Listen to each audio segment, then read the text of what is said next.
Antes de começar esse vídeo, eu gostaria de recomendar que se você clicou aqui, mano, assista o vídeo completo e não tome decisões precipitadas ou opiniões de partido de algum lado apenas por algum trecho solto do vídeo. Agora, muito obrigado por estar aqui em mais um vídeo. Bora começar.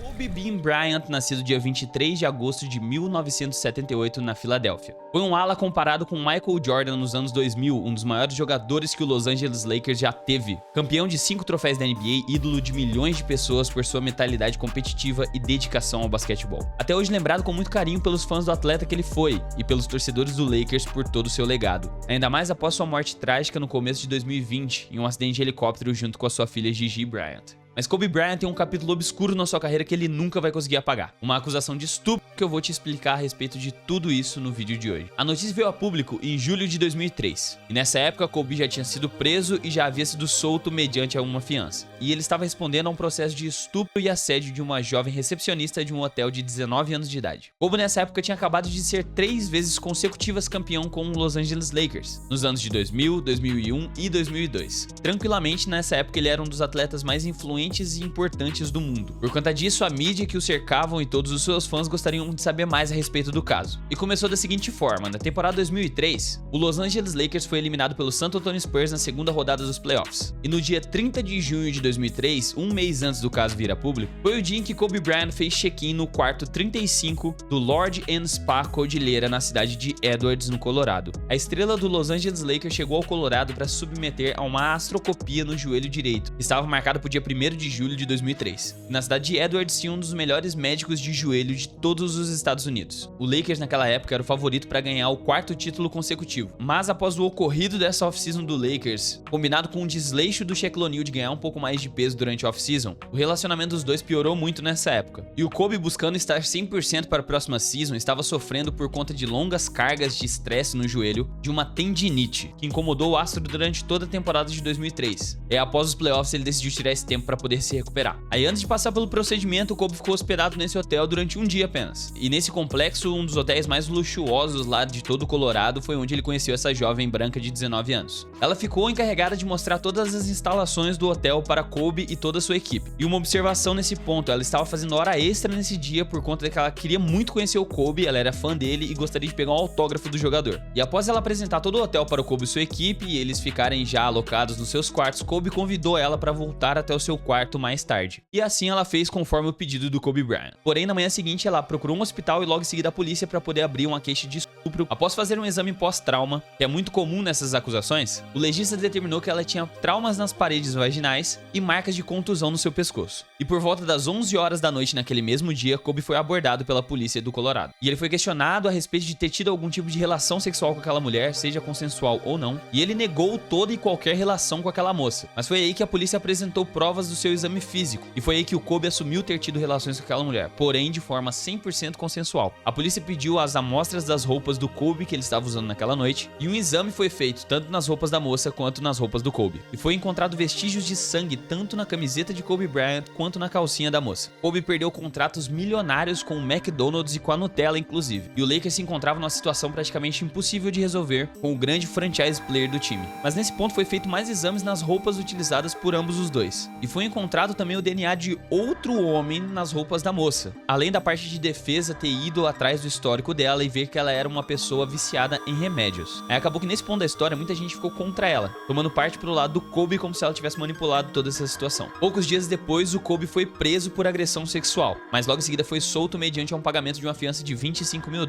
e ainda tendo que responder os processos judiciais abertos contra ele. Kobe foi inúmeras vezes interrogado pela polícia do estado do Colorado. Em uma dessas declarações acabou deixando Kobe sem paciência, e ele deixou escapar a seguinte frase: "Eu deveria fazer como o Shaq, ele pagava as mulheres com que saía para que elas não falassem nada", alegando que o seu duo do Lakers gastou mais de $1 milhão ao longo de toda sua carreira por causa de relações extraconjugais. Shaq, muito bolado com as declarações que o Kobe havia feito e a relação muito prejudicada dos dois, em 2004 pediu para sair do Los Angeles Lakers, foi na época que ele foi parar lá no Miami Heat, e em 2008, após o Kobe perder nas finais da NBA, ele fez um rap com citações diretamente para o Kobe Bryant. Nessa época, Kobe tinha 24 24 anos, já era casado com Vanessa Bryant há 3 anos e já era pai de Natalia Bryant. Agora, voltando na época onde o caso veio a público, em julho de 2003, ele convocou uma coletiva de imprensa dentro do Staples Center e, sob o olhar da sua esposa, Vanessa Bryant, que estava o tempo todo ao seu lado, pediu desculpa a todos os fãs, ao time, a ela e disse um pouco como ele estava se sentindo naquele momento após os fatos ocorridos.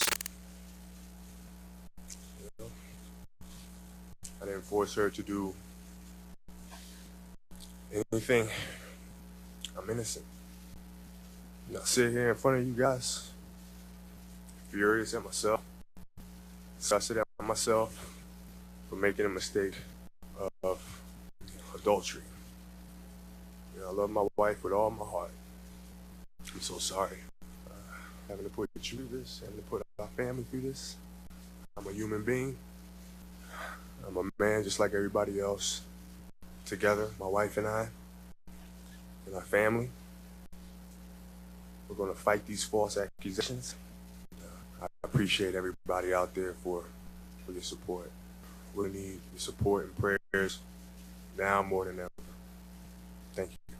Após o resultado de algum daqueles exames que eu havia falado ter vindo a público, ele recuperou o apoio de alguns patrocinadores, dentre eles a grande marca esportiva Nike. E ao longo de toda a temporada 2003-2004, a vida dele foi revezando entre tribunais judiciais e os jogos e treinos do Los Angeles Lakers. Sem falar de 24 horas ele ser perseguido pela mídia para saber mais a respeito do caso. A situação estava tão complicada para ele que ele chegava às vezes faltando minutos para começar um jogo do Lakers. Nesse período, que se estendeu por mais de um ano, Kobe em nenhum momento parou de jogar basquete. E nesse tempo ela teve também a identidade dela vazada, o que gerou visitas indesejadas na sua casa, cartas de ódio. Por conta da influência e fama do Kobe na época, você já deve imaginar o que ela passou. O processo foi encerrado no dia 1º de setembro de 2004, e o julgamento tão aguardado por todos acabou nunca acontecendo. Alguns ataques dos advogados do Kobe por conta da personalidade da moça fora do trabalho dela, além da pressão do público externo, acabou surtindo algum efeito, e ela se negou a testemunhar contra Kobe e removeu a acusação. Segundo a moça, um dos motivos que levou ela a retirar essa acusação foi por conta da identidade dela ter sido vazada e ela estar recebendo muitas ameaças. No mesmo dia em que aconteceu a retirada da acusação contra o Kobe Bryant, Kobe fez uma nota oficial de pedido de desculpas públicas para ela. Eu vou deixar aqui na tela se vocês quiserem pausar para ler, eu acho válido. Nela ele pede desculpa para a moça, para os familiares, para todos os fãs e para todo mundo que acompanhou durante esse período e as pessoas que apoiaram ele também. Mas reafirmou que o relacionamento entre os dois tinha sido consensual, pelo menos do ponto de vista dele. E nos bastidores de todo esse ocorrido já havia sido aberto um segundo processo contra Kobe Bryant,